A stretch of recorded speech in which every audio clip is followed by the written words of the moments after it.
بسم اللہ الرحمن الرحیم۔ آج کے درس کا عنوان یہ ہے کہ فراغت کے بعد آپ حضرات کا کہیں نہ کہیں علمی اعتبار سے اور عملی اعتبار سے آپ کی مصروفیت رہے گی۔ بعض ساتھیوں کو امامت کا موقع مل جاتا ہے، بعض ساتھیوں کو اللہ تعالیٰ تدریس کا موقع عنایت فرما دیتا ہے، اور بعض کسی مکتب میں پڑھاتے ہیں اور بعض حفظ و ناظری کی کلاسیں پڑھا رہے ہوتے ہیں۔ یہ سارے دین کے شعبے ہیں۔ اللہ تعالیٰ جس شعبے میں بھی انسان سے خدمت لے، اللہ رب العزت کا شکر ادا کرنا چاہیے، اور فتنوں کے اس دور میں دین کے جس شعبے سے بھی انسان منسلک رہے تو یہ اس کے لیے بہت خیر کی بات ہے، اور اس کے ہدایت پر استقامت اور ہدایت پر جمنے کی بات ہے۔ اس لیے کسی بھی شعبے میں انسان کام کرے تو اس میں کون سی صفات ایسی ہیں کہ جو پیدا ہوں تاکہ اس کے ذریعے سے اس کی اپنی ذات کو اور معاشرے کو نفع زیادہ ہو۔ خاص طور پہ امامت کا شعبہ بڑا اہم شعبہ بھی ہے، بڑا نازک شعبہ بھی ہے۔ تو اگر اللہ تعالیٰ کسی کو امامت کرانے کی توفیق عطا فرمائے اور اس کو امامت کی ذمہ داریاں سونپی جائیں، یا درس قرآن، درس حدیث کی، یا اس کے زیادہ تر معاملات عوام الناس سے ہوں، ان سے ان کا اٹھنا بیٹھنا اور تعلق زیادہ ہو، تو ایسی کون سی صفات ہیں کہ اگر ان کا خیال رکھا جائے تو پھر اس کی بات زیادہ مؤثر بھی ہوگی اور لوگ اس کی بات کو زیادہ قبول بھی کریں گے۔ تو چند ایسی صفات کا تذکرہ ہوگا، اختصار کے ساتھ میں عرض کروں گا۔ بس ساتھی کوشش کر لیں، ان صفات کو نوٹ کر لیں، اور اگر ہم اپنی زندگی میں لے کر آئیں، امید ہے انشاءاللہ جس جگہ بھی ہمیں خدمت کا موقع ملے گا ہماری بات مؤثر ہوگی، سامعین کے لیے نافع بھی ہوگی، اور ہمارے لیے اس جگہ میں کام کرنا آسان بھی ہوگا۔ سب سے پہلی اور اہم صفت ہے اخلاص۔ جہاں اللہ رب العزت انسان کو خدمت کا موقع عنایت فرما دیں، امامت کے اعتبار سے، مسجد کی ذمہ داری کے اعتبار سے، سب سے پہلی اور اہم نیت یہی ہے اخلاص ہو کہ انسان اللہ رب العزت کا اولاً تو شکر ادا کرے کہ رب العالمین نے اپنے گھر کی خدمت کے لیے مجھے چنا۔ دنیا میں انسان دوسروں کے گھروں کی صفائی کرتا ہے، ان کی خدمت پہ مامور ہوتا ہے، ان کی چوکیداری کرتا نظر آتا ہے۔ رب العالمین نے اپنے گھر کی ذمہ داری دے دی، اور آپ صلی اللہ علیہ وسلم کے مصلی کی نیابت عطا فرما دی، اور آپ کے ممبر و محراب میں گویا بیٹھنے، بات کرنے کی توفیق دے دی۔ تو یہ اللہ کا بہت بڑا فضل اور احسان ہے۔ تو شکر کرنے کے بعد انسان اخلاص کے ساتھ اس کام پہ جمع رہے۔ حضرات انبیاء علیہ السلام کی زندگی کا وصف تھا لا اسألکم علیہ اجرا۔ وہ کسی سے اس معاملے میں کوئی اجرت طلب نہیں کرتے تھے۔ وہ فرماتے تھے ہماری اجرت صرف اللہ رب العزت کے ذمے ہے۔ جتنا اخلاص زیادہ ہوتا ہے اتنی بات میں تاثیر زیادہ ہوتی ہے۔ نمبر 2، اتباع سنت۔ ایک امام کی زندگی میں اتباع سنت کا وصف ہونا چاہیے، یعنی چلتے پھرتے، اٹھتے بیٹھتے مسنون اعمال کا بڑا اہتمام ہو، اس کی وضاحت بھی، اس کی گفتگو بھی، اور اس کے اعمال، افعال، اخلاق، کردار سب میں سنت کی جھلک نظر آئے، یعنی معلوم ہو جائے کہ یہ آپ صلی اللہ علیہ وسلم کا وارث ہے، اور اس کے اٹھتے بیٹھتے پتہ چل جائے، وہ جھلک نظر آئے کہ یہ ایک عالم راستے سے جا رہا ہے، عالم کسی سے بات کر رہا ہے۔ جتنی سنت کی اتباع زیادہ ہوتی ہے اتنی مخلوق کے دلوں میں محبوبیت، مقبولیت زیادہ ہوتی ہے۔ نمبر 3، توکل اور یقین۔ تیسری اہم صفت یہ ہے کہ ان میں توکل زیادہ ہونا چاہیے، یعنی یہ بات دل میں نہ آئے کہ یہ امامت کا یہ شعبہ، اس کے ذریعے سے میرا گھر چلے گا، اور اس پر سارا بھروسہ نہ ہو، بلکہ بھروسہ اللہ رب العزت کی ذات پر ہو۔ یہ محض ایک ذریعہ ہے، ایک سبب ہے۔ کامل توجہ، کامل یقین اللہ رب العزت کی ذات پر ہو۔ وَمَن يَتَوَكَّلْ عَلَى اللَّهِ فَهُوَ حَسْبُهُ۔ جب انسان کا بھروسہ اللہ پر ہوتا ہے تو اللہ تعالیٰ کی ذات اس کے لیے کافی ہو جاتی ہے، اور جب بھروسہ کامل ہوتا ہے رب العالمین اس کے لیے وہاں سے اسباب پیدا فرما دیتا ہے جہاں اس کا وہم اور گمان بھی نہیں ہوتا۔ اس لیے بعض ساتھی امامت کے شعبے میں پہلے تنخواہ پوچھ رہے ہوتے ہیں کہ فلاں جگہ اگر ہم جائیں گے کتنی تنخواہ ملے گی۔ اس چیز کو سامنے نہ رکھا جائے، خدمت کو سامنے رکھا جائے۔ کہاں خدمت کا موقع زیادہ ملے گا، کہاں درس قرآن درس حدیث بچوں کو پڑھانا، مسجد کی خدمت کہاں زیادہ ہے، اس کو اختیار کرے، بھروسہ اللہ کی ذات پہ کرے، توکل اللہ پر ہو، کام کو مد نظر رکھا جائے، تو انشاءاللہ اللہ رب العزت اس کے لیے اسباب پیدا فرما دیتے ہیں، اور اللہ تعالیٰ اس جنگل کو اس کے لیے منگل بنا دیتے ہیں۔ وہی جگہ جو بیابان تھی، ایک وقت آتا ہے کہ پھر وہی جگہ پورے علاقے کے لیے شہرت کا اور تعارف کا ذریعہ بن جاتی ہے۔ اس لیے توکل اللہ کی ذات پر ہو۔ نمبر 4، معاف کرنا۔ ایک عالم کی صفت یہ ہونی چاہیے اور ایک امام کی، عفو و درگزر اس کی زندگی میں بہت زیادہ ہو۔ عموماً چونکہ زیادہ تر تعلق عوام الناس سے ہوتا ہے، اور عوام میں اکثر ایسے ہوتے ہیں جو ان پڑھ ہوتے ہیں، جاہل ہوتے ہیں، بات بات میں الجھنا، غیر مہذب گفتگو کرنا، تان تشنی کا نشانہ بنا دینا، اعتراضات کرتے رہنا، اس قسم کی بہت سی چیزیں سامنے آئیں گی، لیکن زندگی میں وصف ہونا چاہیے خذ العفو وأمر بالمعروف وأعرض عن الجاہلین۔ تو دیکھیں یہاں پر اللہ رب العزت نے آپ صلی اللہ علیہ وسلم کو فرمایا خذ العفو، عفو کو پکڑو۔ عفو کوئی پکڑنے کی چیز تو نہیں ہے، تو یہاں مراد کیا ہے؟ یعنی مضبوطی کے ساتھ جمے رہو، لگے رہو، عفو آپ کی زندگی میں زیادہ۔ معاف کرنا پہلے کہا، وأمر بالمعروف وأمر بالعرف بعد میں کہا، یعنی نیکی کا حکم دینا، اس کا تذکرہ بعد میں کیا، عفو درگزر کا ذکر پہلے کیا، عفو بھی پہلے، پھر آخر میں پھر وأعرض عن الجاہلین، گویا شریعت کے حکم کو درمیان میں لایا، شروع میں بھی معافی ہے، آخرت میں بھی معافی ہے۔ تو جاہلوں سے اعراض کرو، اس لیے جاہلوں سے واسطہ زیادہ پڑتا ہے۔ کوئی آدمی کوئی ایسی بات کہہ دے گا جو مزاج کے خلاف ہوگی تو انسان اسے معاف کرے، اور حدیث میں آتا ہے، صحیح مسلم کی روایت ہے، جتنا بھی انسان معاف کرتا ہے اس کی عزت بڑھ جاتی ہے۔ معاف کرنے سے کبھی آدمی کی عزت کم نہیں ہوتی، اس شخص کی نگاہوں میں بھی بڑھ جاتی ہے، معاشرے والوں کی نگاہوں میں بھی بڑھ جاتی ہے۔ اس میں حضور کی زندگی ہمارے لیے نمونہ ہے کہ آپ صلی اللہ علیہ وسلم نے طائف والوں کو معاف فرمایا، حضرت وحشی کو معاف فرما دیا، اور جو آپ پر سختیاں، مصیبتیں، تکلیفیں ہوئیں فتح مکہ کے موقع پر انہی مکہ کے لوگوں کو آپ نے معاف کر دیا جنہوں نے 13 سال تک آپ صلی اللہ علیہ وسلم اور صحابہ پہ بڑی تکلیفیں اور آزمائشیں انہوں نے ڈھائیں۔ نمبر 5، استغنا۔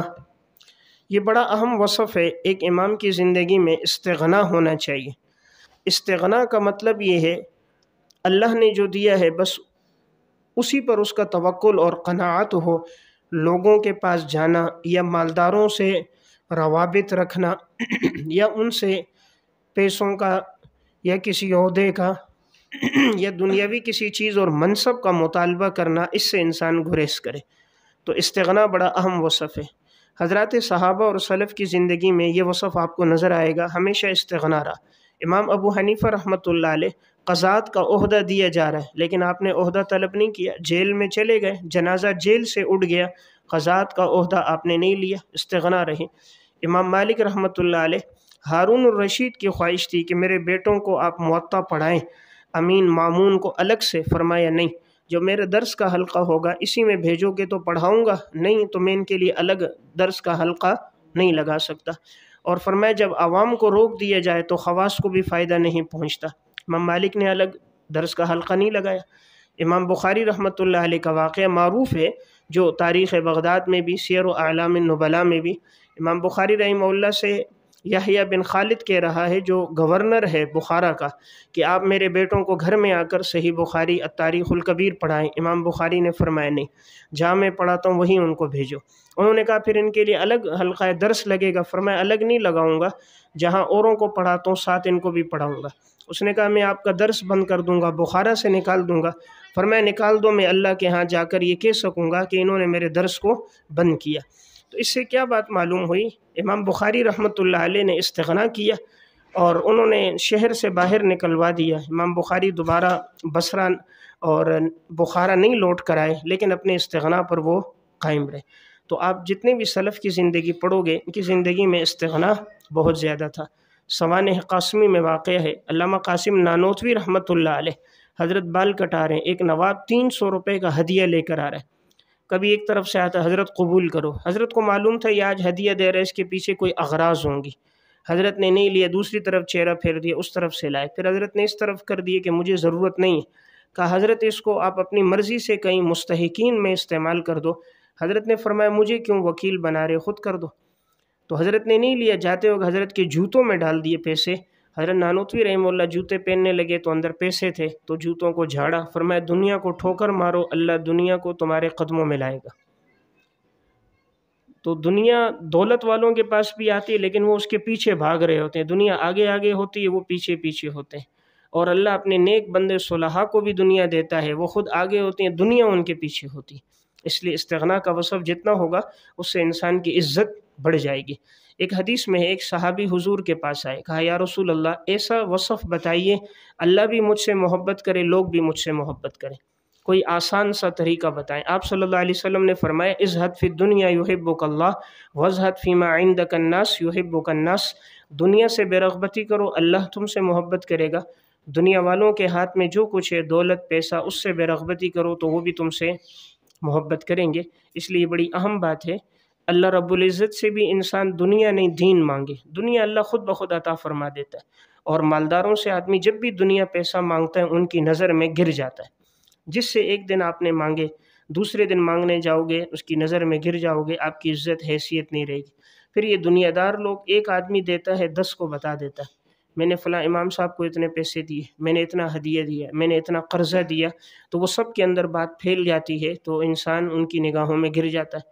پھر مال کی محبت رفتہ رفتہ بڑھتی جاتی ہے، پھر انسان قرض کے بوجھ تلے دب جاتا ہے، پھر اس کے لیے حق بات کرنا مشکل ہو جاتی ہے۔ حق بات کرے تو ان میں سے کوئی بھی اٹھ جاتا ہے، آپ نے تو فلاں موقع پہ ہم سے لیا تھا اور اب تک لوٹایا نہیں، اور ہمیں معاملات کی درستگی بتا رہے ہیں، خود قرض کی ادائیگی نہیں کرتے۔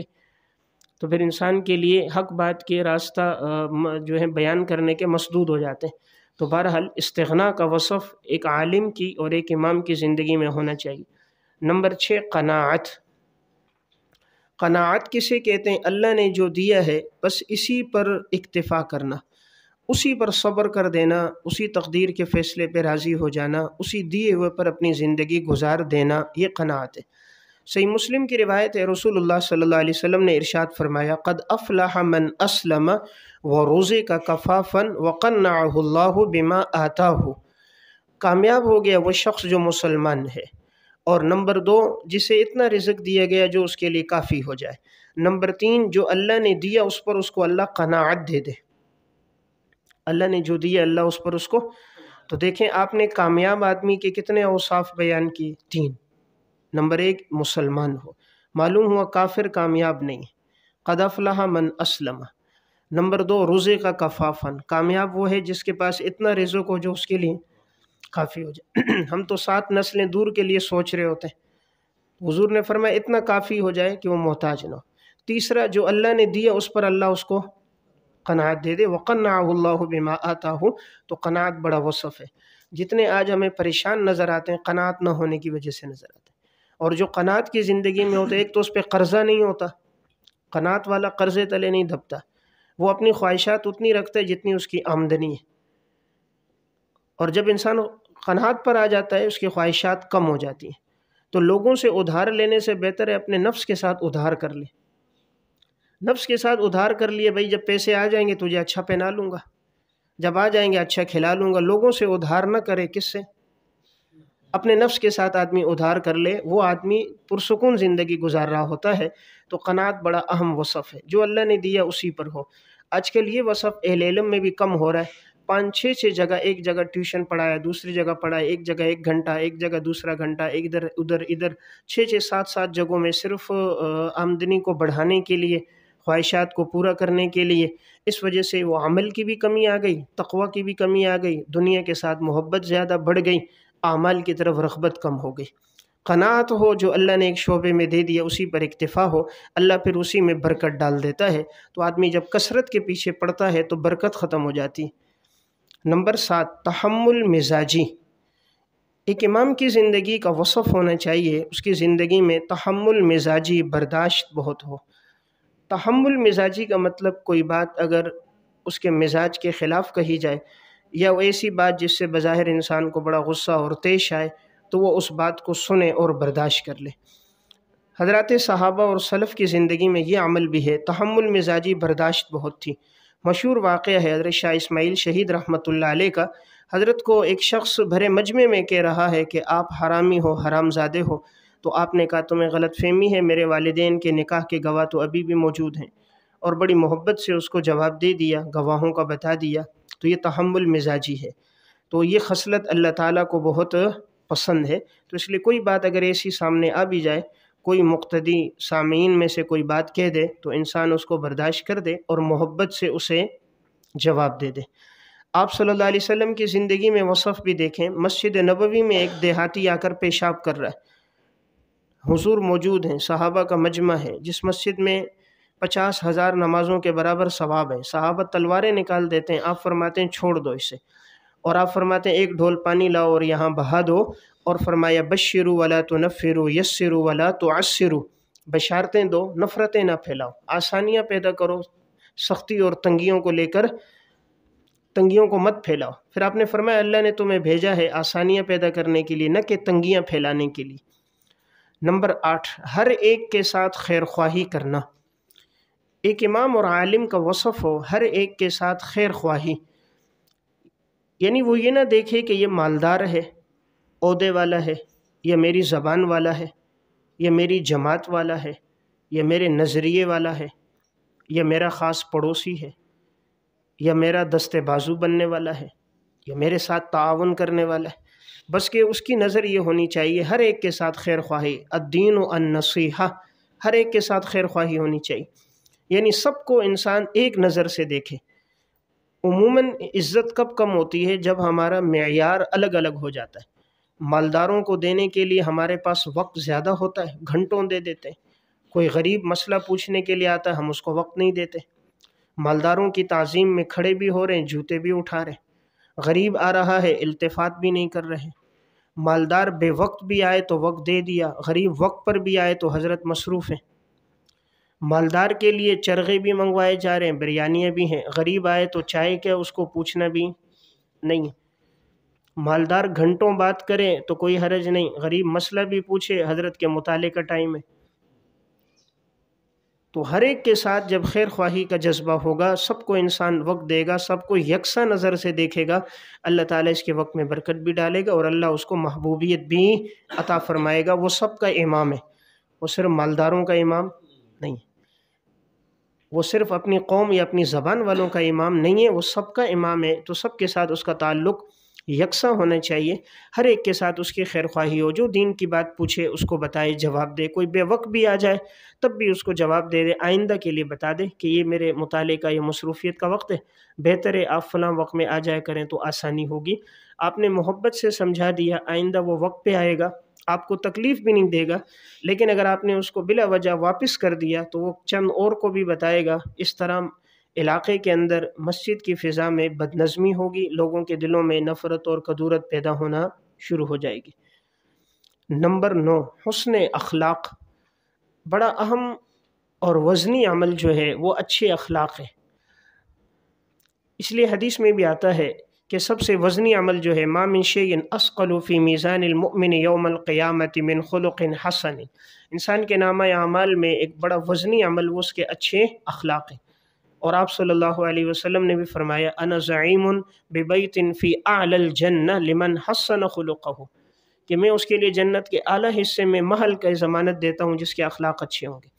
اب اخلاق کہتے کسے ہیں؟ سل من قطعک واعف عمن ظلمک واحسن الی من اساء الیک، جو توڑے اس سے جوڑو، ظلم کرنے والے کو معاف کرو، برا سلوک کرنے والے سے اچھا سلوک کرو۔ اس لیے کوئی بھی پیش آ جائے، کوئی بات سخت بھی کہہ دے تو معاف کر دیا جائے، محبت کے ساتھ ملا جائے، ہر ایک کے ساتھ خندہ پیشانی سے انسان ملے، اس کی بات گفتگو پوری سنے، سننے کے بعد اس کو جواب دے۔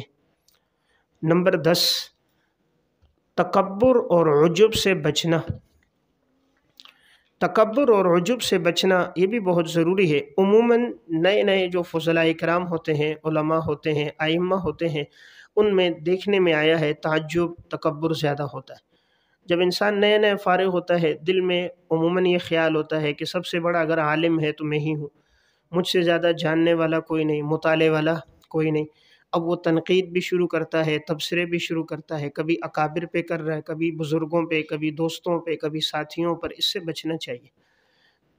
ہر ایک آدمی اس لائق نہیں ہے کہ وہ دوسروں پر تنقید شروع کر دے۔ جس پہ تنقید کر رہے ہو کم از کم اس کے درجے کے برابر تو ہونا چاہیے، اس کے برابر علم تو ہو۔